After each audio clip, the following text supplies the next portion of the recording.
Hello दोस्तों, आप सभी का स्वागत है मुमताज एकेडमी में। आप सभी को नए साल की हार्दिक शुभकामनाएं।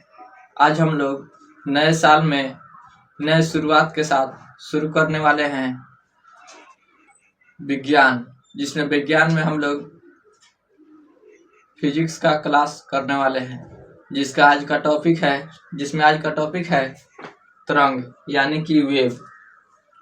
आज हम लोग नए साल में नए शुरुआत के साथ शुरू करने वाले हैं फिजिक्स में हमारा है वेव यानी तरंग। सबसे पहले जानेंगे आखिर तरंग होता क्या है। तरंग होता क्या है, चलिए बताइए। तो कोई बताएगा तरंग क्या है? तरंग एक प्रकार का हलचल ऊर्जा है। यानी क्या है? हलचल। जैसे नदी हो गया, तालाब हो गया या फिर पोखरा हो गया, उसमें कभी आप लोग ईंटा पत्थर मारे हैं, फेंके हैं? अगर उसमें ईंटा पत्थर फेंकते हैं तो एक तरह का क्या होता है, वेव उत्पन्न होता है। जैसे मान लीजिए ये हमारा तालाब हो गया, ये क्या हो गया, ये तालाब हो गया। जब इसमें पानी फेंकते हैं तब इसके ऊपर ऐसे ऐसे चलता है, यही हमारा क्या है, वेव है यानी तरंग है। ऐसे ऐसे उठता हुआ पानी चलता है, यही क्या है, वेव है। अगर कोई प्रैक्टिकल नहीं किया होगा तो जाना घर पे एक थोड़ा सा बड़ा सा बर्तन ले लेना, कोई जैसे बाल्टी हो गया, कोई प्लेट हो गया, पानी भर देना और उसमें कुछ छोटा सा, जैसे मान लिया जाए छोटा सा एक कंकड़ उसमें डालना। जब डालोगे तो ऐसे ही उत्पन्न होगा। यही क्या है, हमारा वेव है। वेव एक तरह का क्या है, हलचल है। यह आगे की तरफ बढ़ते जाता है। इसी के बारे में हम लोग जानने वाले हैं। जो हमारा वेव है ये दो प्रकार के होते हैं। कितना प्रकार का होता है? ये दो प्रकार के होता है। कितने प्रकार का होता है? ये होता है दो प्रकार का।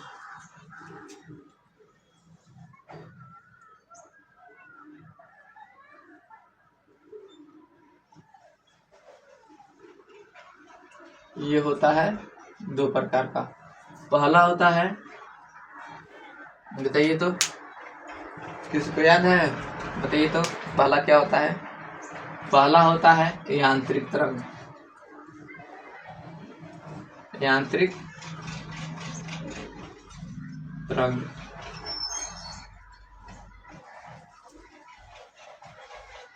और दूसरा होता है विद्युत चुंबकीय तरंग।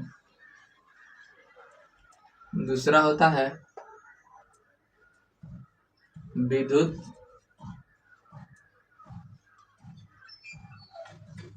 चुंबकीय तरंग। चुंबकीय तरंग। यहाँ तक समझने में किसी को दिक्कत? तरंग एक तरह का हलचल को या फिर ऊर्जा को क्या कहते हैं, तरंग कहते हैं। तरंग हमारे दो प्रकार के होते हैं। पहला होता है यांत्रिक तरंग और दूसरा होता है विद्युत चुंबकीय तरंग। विद्युत चुंबकीय तरंग को किसी भी माध्यम की जरूरत नहीं होती है। किसी भी माध्यम की जरूरत नहीं होती है। माध्यम की जरूरत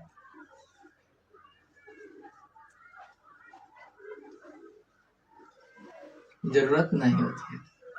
माध्यम की जरूरत नहीं होती है, यानी कि यह किसी भी माध्यम में चल सकता है। जैसे मान लीजिए इस कमरे में है, इस कमरे में का हवा पूरा निकाल दे तो क्या हो गया, निर्वात हो गया। तो ये निर्वात में भी चल सकता है, ठोस में भी चल सकता है और गैस में भी चल सकता है। इसलिए इसमें माध्यम की जरूरत नहीं होती है। ये हम लोग अगले क्लास में या फिर इसको विस्तार पूर्वक जानेंगे। सबसे पहले हम आज जानेंगे यांत्रिक तरंग क्या होता है। यांत्रिक तरंग को चलने के लिए माध्यम की जरूरत होती है। चलने के लिए माध्यम की जरूरत होती है। माध्यम की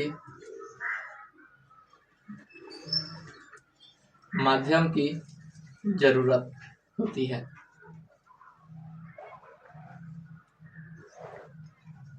माध्यम की जरूरत होती है।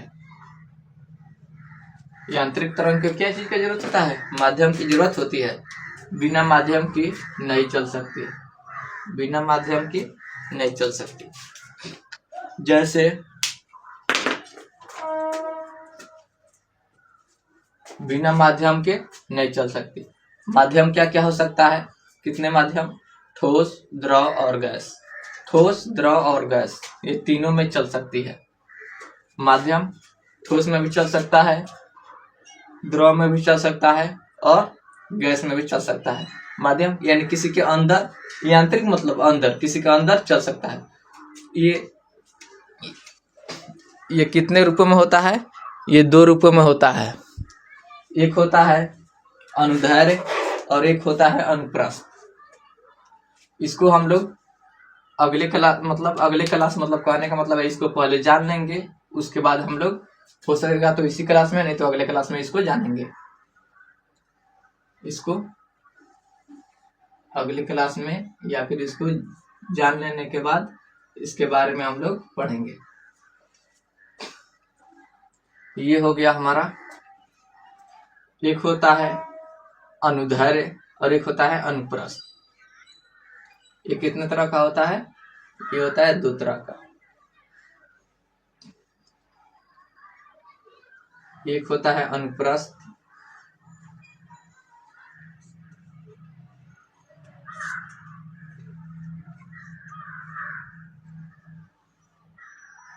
एक होता है अनुप्रस्थ, एक होता है अनुदैर्ध्य, एक दूसरा होता है अनुदैर्ध्य।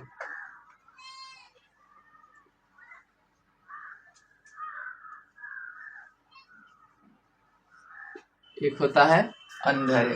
ये कितने तरह का होता है? 2 तरह का होता है। स्पष्ट रूप से दिखाई दे रहा है। चलिए, कितने तरह का होता है? एक होता है अनुप्रस्थ तरंग, एक होता है अनुप्रस्थ तरंग और एक होता है अनुदैर्ध्य। एक होता है अनुदैर्ध्य तरंग। यहाँ तक समझने में किसी को दिक्कत? अनुप्रस्थ मतलब याद करने के लिए बता रहे हैं। अनुप्रस्थ ये दो तरीकों पर चलता है। किसी चीज के ऊपर चलता है, पर मतलब किसी चीज के ऊपर, अनु यानी कि अंदर। अनु मतलब अनुदैर्ध्य मतलब अनु मतलब अंदर। याद करने के लिए अंदर, ये चलता है अंदर। किसके अंदर? ठोस, द्रव और गैस के अंदर चलता है। अनुप्रस्थ ये कितने चीजों के? ये 2 चीजों के पर मतलब ऊपर, किसी के ऊपर। किसके ऊपर? ठोस के और द्रव के ऊपर चलता है। क्या चीज के? एक चलता है, ये दो तरीकों से चलता है। किस पे चलता है? ये चलता है, एक चलता है ठोस और दूसरा चलता है द्रव। ये केवल दो ही माध्यम में चलता है। कौन? एक हो गया ठोस और एक हो गया द्रव, और ये तीनों माध्यम में चलता है। 3 माध्यम में चलता है। कौन? ये ठोस में भी चल सकता है, द्रव में भी और गैस में भी चलता है। किसमें? गैस में भी चलता है। एग्जाम में पूछता है कि अनुप्रस्थ तरंग कितने माध्यम में चलता है, कौन से माध्यम में चलता है? तो ठोस और द्रव। और पूछ देगा अनुप्रस्थ तरंग किन माध्यम में चलता है? तो ठोस, द्रव और गैस तीनों में चलता है। यहाँ तक किसी को दिक्कत है? बताइए तो। स्पष्ट रूप से दिख रहा है, जैसे यहाँ पे लिख दे रहे हैं ताकि आप लोगों को समझने में दिक्कत ना हो। अनुप्रस्थ तरंग क्या चीज? ऊपर। किसके ऊपर? किसी चीज के ऊपर।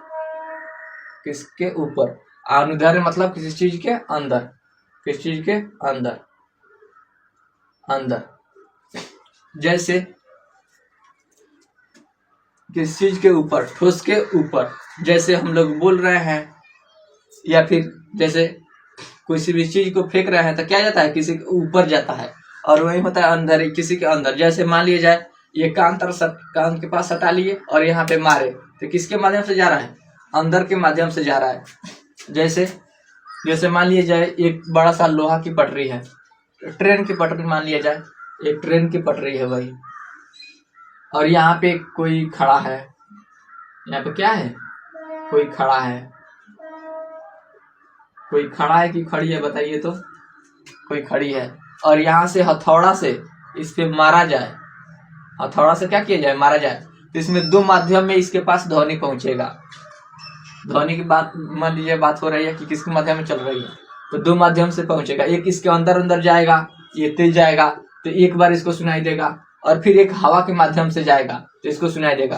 तो किसके माध्यम से चल रहा है? एक ठोस में भी चल रहा है और एक गैस में भी चल रहा है। यहाँ तक समझने में दिक्कत, और एक चलता है ऊपर। यहाँ तक समझने में किसी को दिक्कत, इसको अनुप्रस्थ को बोलते हैं, अनुप्रस्थ को बोलते हैं ट्रांसवर्स, और अनुदैर्ध्य को बोलते हैं लॉन्गिट्यूडिनल। यहाँ तक किसी को दिक्कत।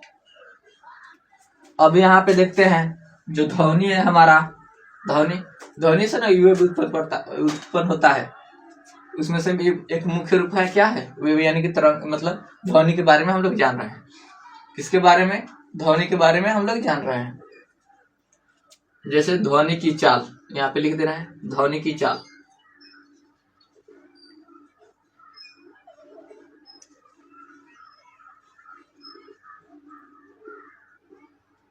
ध्वनि की चाल, ध्वनि की चाल को हम लोग किससे मापते हैं, किससे सूचित करते हैं? ये सूचित करते हैं V0 से।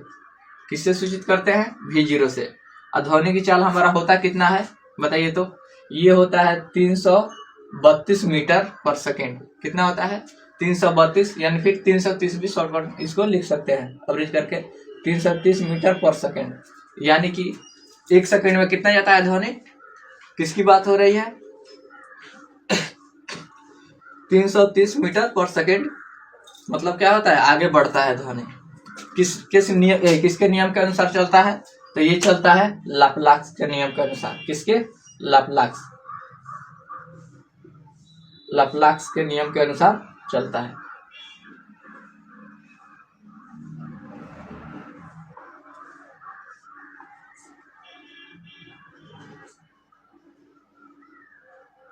लाप्लास के नियम के अनुसार चलता है।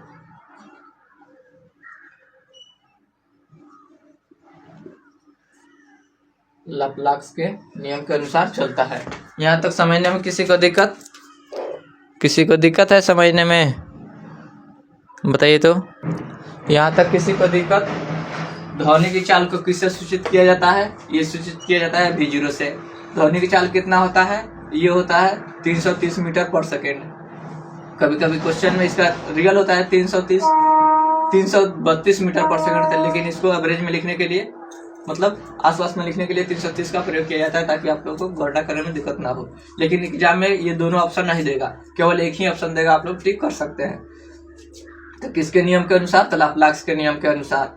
सबसे एग्जाम में पूछता है सबसे तेज ध्वनि किस माध्यम में चलता है? ठोस में, द्रव में और गैस में। तो सबसे तेज चलता है ठोस में। सबसे तेज किस में चलता है? ठोस में। सबसे तेज ठोस। उसके बाद किस में चलता है? उसके बाद चलता है द्रव। उसके बाद गैस। यानी कि सबसे धीरा किस में चलता है? चलता है गैस में। सबसे धीरा किस में चलता है? गैस में। सबसे धीरा किस में? सबसे तेज किस में चलता है? ठोस। उससे कम द्रव, सबसे कम गैस। एग्जाम में पूछ देगा कि बताइए कि सबसे तेज ध्वनि तरंग किस में सबसे तेज चलती है? तो ऑप्शन ऐसे नहीं देगा, कभी कभी दे देगा ठोस, द्रव, गैस, कभी कभी देता है, कभी कभी देगा पत्थर, कभी दे देगा पानी, और कभी दे देगा लकड़ी। ऑप्शन में लकड़ी। तो बताइए तो सबसे जो लकड़ी यहाँ पे हटा दीजिए, जैसे यहाँ दे देते हैं ऑक्सीजन। तो यहाँ पे देखना है ठोस कौन सा है, बताइए तो। पत्थर ठोस है, पानी या फिर गैस? बताइए तो इसमें पत्थर ठोस है या फिर पानी ठोस है या फिर ऑक्सीजन ठोस है? तो कौन है यहाँ पे? पत्थर के ठोस में क्या होता है? सबसे ज्यादा होता है। अब कभी यहाँ पे मान लिया जाए तो इसका आंसर क्या हो जाएगा? पत्थर। अगर यहाँ पे लकड़ी दे दे, लकड़ी तो भी ठोस है। तो इसमें देखना है किसका घनत्व तो सबसे अधिक है, या फिर कौन सी चीज सबसे घना है। जो जितना घना होगा उसमें उतना तेज क्या होगा? उतना ही तेज तरंग पास होगा। तो इसमें कौन सा ऑप्शन हो जाएगा? लकड़ी। बताइए तो लकड़ी ठोस है या फिर पत्थर सबसे ज्यादा? तो ये पत्थर। तो इसमें भी ऑप्शन क्या होगा? सही होगा, ये होगा पत्थर। यहाँ तक समझने में किसी को दिक्कत? कभी कभी दे देगा, बताइए कि किसमें ध्वनि तरंगे नहीं चल सकती? तो किसमें नहीं चल सकती है? तो ये है, किसमें नहीं चल सकती है? तो ये है निर्वात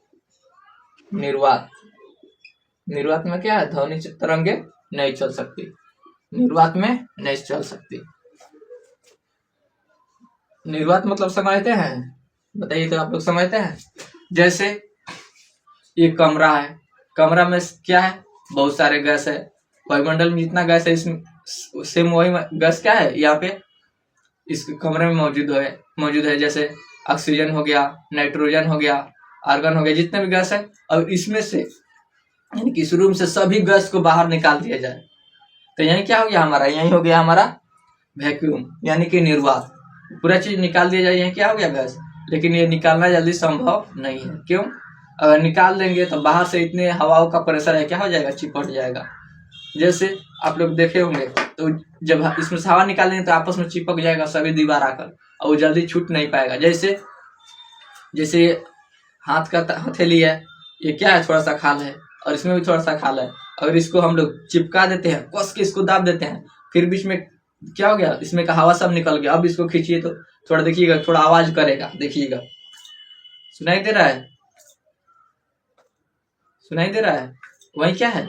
मतलब वो खींच रहा है। अब मतलब इसमें थोड़ा सा जगह है तो थोड़ा ही ना बल लगाएगा, और हम इसको थोड़ा ज्यादा लगाकर खींच दे रहे हैं। अगर एक बड़े से गोला को दो भागों में काट कर दोनों को पिचका कर बीच से हवा निकाल देंगे तो बहुत ज्यादा उसमें खींचेंगे तभी जल्दी नहीं निकल पाएगा। जैसे आप लोग घर पे जाकर मतलब ट्राई भी कर सकते हैं। क्या करना है? इसको ट्राई करने के लिए सबसे पहले हाथ धो लेना है, ताकि क्या हो, हाथ आपस में चिपक जाए। और उसके बाद ऐसे करना है, उसके बाद ऐसे दाब देना है ताकि क्या हो, पूरा हवा निकल जाए। तो पास में आकर तब ऐसे खींचना है तो देखना थोड़ा क्या होगा, थोड़ा टाइट लगेगा, मतलब इसमें थोड़ा आवाज आएगा। क्यों? क्योंकि मतलब खींचा जल्दी नहीं पाएगा। यहाँ तक समझने में किसी को दिक्कत है? वही क्या है? निर्वात यानी कि हवा जिस रूम में से या फिर जिस वस्तु में से या फिर जिस भी बर्तन उसमें से क्या किया जाए, हवा निकाल दिया जाए बिल्कुल, तो उसको बोलते हैं निर्वात। तो निर्वात क्या हो गया? ये हो गया एक माध्यम, कोई भी माध्यम नहीं है, ये भी माध्यम है लेकिन वहां का हवा निकाल दिया गया तो ये क्या चलेगा? इसमें ध्वनि तरंगे नहीं चल सकती है, उत्पन्न होगी लेकिन सुनाई नहीं देगी। सुनाई देने के लिए किसी माध्यम का जरूरत होना चाहिए, ठोस हो, द्रव या गैस हो। तो निर्वात में तो कोई नहीं है तो इसलिए उत्पन्न होगा, सुनाई नहीं देगा। तो यहाँ पे विद्युत चुंबकीय तरंग क्या कर सकती है? निर्वात में चल सकती है। जैसे मान लिया जाए हमारा क्या है, जो सूर्य से आने वाले किरण, तो बीच में भी वैक्यूम पड़ता है, वहां पे भी जैसे मान लिया जाए चंद्रमा हो गया, इस सब पर क्या है? ऑक्सीजन नहीं, वायुमंडल है। तो वायुमंडल नहीं है तो कोई भी गैस नहीं है, तो फिर भी होकर उधर से होकर क्या आता है? पृथ्वी पे पहुंचता है। इसलिए प्रकाश क्या कर सकती है? ये दोनों माध्यम में चल सकती है। प्रकाश क्या है? विद्युत चुंबकीय तरंग भी है, और क्या है? प्रकाश क्या है? ये अनुप्रस्थ भी है और अनुदैर्ध्य है। प्रकाश छोटे छोटे कण भी है, और क्या है? प्रकाश कण भी है और तरंग दोनों है। यहाँ तक किसी को दिक्कत है तो बताइए तो। यहाँ तक समझने में किसी को दिक्कत? अब हम लोग जानेंगे ध्वनि की चाल।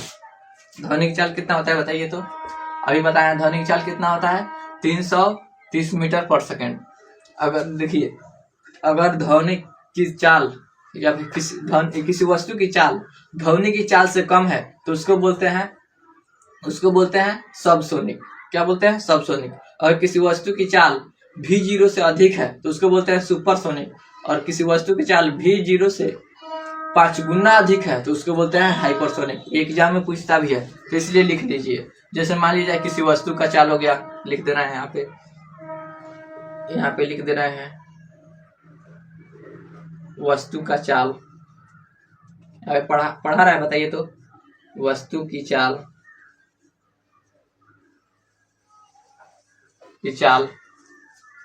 v0 से कम किससे कम? v0 से कम। v0 क्या है? तो ध्वनि की चाल को किससे सूचित किया जाता है? तो v0 से सूचित किया जाता है। तो इसको हम लोग बोलते हैं v0 से कम है तो इसको बोलते हैं सबसोनिक। क्या बोलते हैं? सबसोनिक। इसको बोलते हैं सबसोनिक। उसके बाद एक और है वस्तु की चाल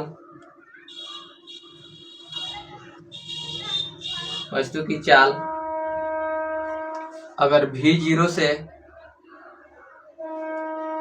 ज्यादा है, v0 से कम है तो ये हो गया सबसोनिक। अगर v0 से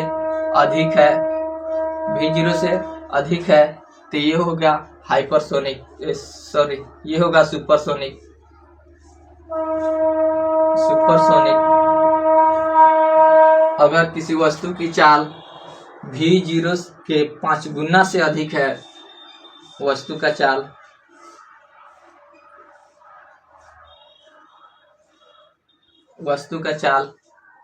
v0 से 5 गुना से अधिक, 5 गुना से अधिक है तो उसको बोलते हैं हाइपरसोनिक। क्या बोलते हैं?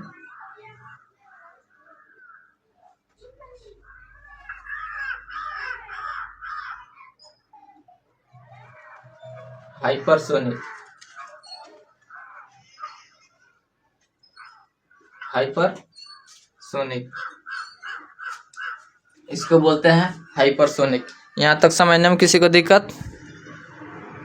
यहाँ तक समझने में किसी को दिक्कत है? यहाँ तक समझने में किसी को दिक्कत? वीडियो तो क्लियर है, आप लोगों को स्पष्ट रूप से दिखाई भी दे रहा है। किसी वस्तु का चाल v0 से कम है तो उसको कहते हैं सबसोनिक। कोई भी वस्तु है जो हमारे आसपास चलते हुए दिखाई देता है वो सब क्या है? सबसोनिक है। क्यों? क्योंकि मोटरसाइकिल की स्पीड कितना होता है? अगर 1 सेकंड में 330 मीटर चले तो क्या है हमारा? सबसोनिक। मतलब उससे कम चले तो सबसोनिक। तो जैसे गाड़ी हो गया, मोटरसाइकिल, साइकिल, जितना कुछ है क्या है? सबसोनिक। उसके बाद है किसी वस्तु के चाल v0 से अधिक हो जाए तो इसको बोलते हैं सुपरसोनिक। जैसे सुपरसोनिक में आ गया हमारा मिसाइल हो गया, मिसाइल हो गया।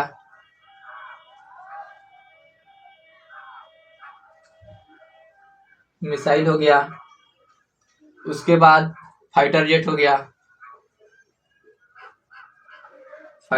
गया। वही वस्तु की चाल अगर 5 गुना से अधिक हो गया तो उसको कहते हैं हाइपरसोनिक। क्या कहते हैं? इसको कहते हैं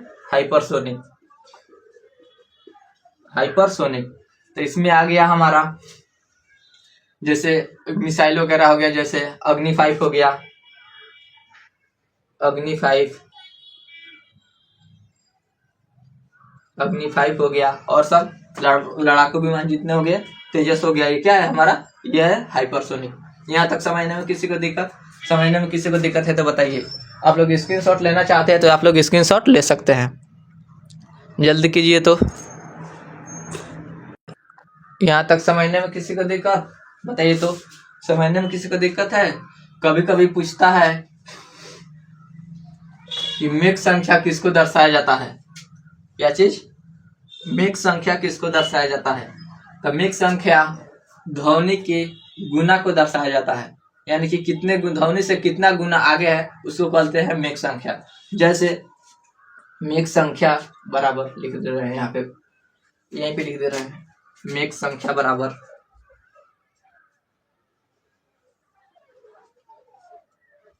मेक संख्या ध्वनि के गुना। जैसे मान लीजिए ये ध्वनि है, ध्वनि की चाल को किससे सूचित किया जाता है? तो v0 से। अगर इस पे अगर 2 से गुना कर दिया जाए तो ये हो गया 2 मेक हो गया। अगर 5 से गुना कर दिया तो 5 मेक हो गया। 6 से गुना कर दिया जाए तो 6 गुना। वही क्या है? मेक संख्या दर्शाया जाता है। मेक संख्या बराबर ध्वनि की चाल की संख्या का गुना, ध्वनि की चाल का गुना। मेक संख्या बराबर ये क्या हो गया? 2 मेक हो गया। कितना मेक हो गया? 2 मेक। कितना हो गया? 2 मेक। जितना से गुना कर दिया जाए वही क्या हो गया? मेक संख्या हो गया। ध्वनि की चाल को गुना कर दिया जाए वही क्या हो गया? जैसे 2 से गुना कर दिया तो 2 मेक, 3 से गुना कर दिया जाए तो 3 मेक, और 4 से गुना कर दिया तो 4 मेक। यहाँ तक समझने में किसी को दिक्कत है तो बताइए तो।